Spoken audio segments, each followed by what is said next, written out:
Hello everyone, I'm Shoradeep Dev and I'm an MS by Research student in ECE working under Dr. Sachin Chaudhary in the Signal Processing and Communication Research Center in IIIT Hyderabad.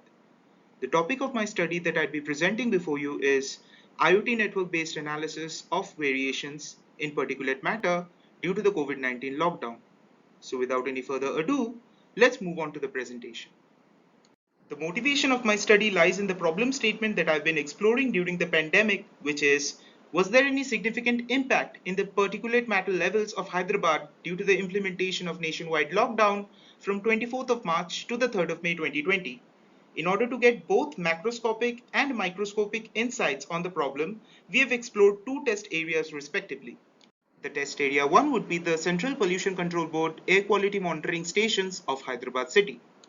These are the 6 CPCB stations we'd be exploring in our study.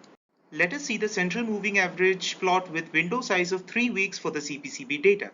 Here we can see a downfall of PM 2.5 during the lockdown period.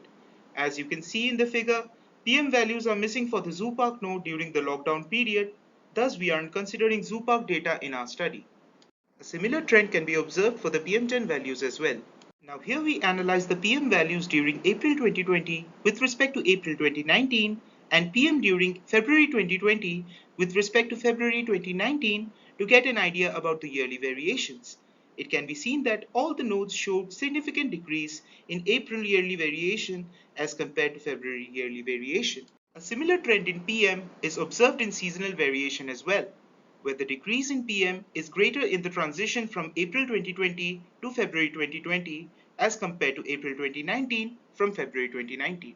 All the results presented till now are based on observing the differences in monthly averages. To be sure that there is indeed change in PM values, we consider t-test, which takes into account the standard deviations of the two datasets. The data for set A belongs to the change in hourly averaged PM values for April 2019 with respect to February 2019, and the data for set B belongs to the change in hourly averaged PM values for April 2020 with respect to February 2020. Here, from the t-test results, we can say that there indeed has been a decrease in PM values, which is evident from the negative t values and the corresponding extremely low p values. A low p value implies the rejection of the null hypothesis. Now in test area 2, we move into a microscopic analysis where we try to see if similar results can be seen in a smaller area of the IIITH campus. This is the map of 8 nodes deployed in the campus, out of which we are using the first 7 nodes for our study. The data from node 8 during the month of February was missing, hence it was omitted in our study. Let us look into the central moving average plot with window size of 3 weeks for the IIITH IoT network data. Just like in the CPCB data, here we can also observe a steep downfall in the PM 2.5 values during the lockdown period.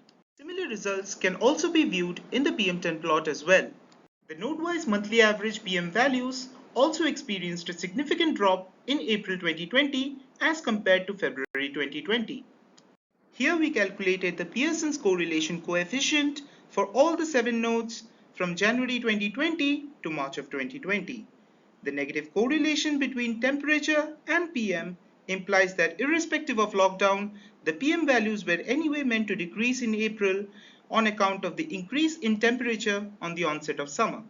The brief overview of the study that has been presented here is a part of an extensive research paper that has been submitted in the upcoming IEEE WF-IoT conference, the authors of which are myself, C. Rajashekhar Reddy, Dr. Sachin Chaudhary, Dr. Kavita Vemuri, and Dr. K.S. Rajan. With that, I'd like to conclude my presentation, and I hope it provided some deeper insights on the PM variations during the lockdown period.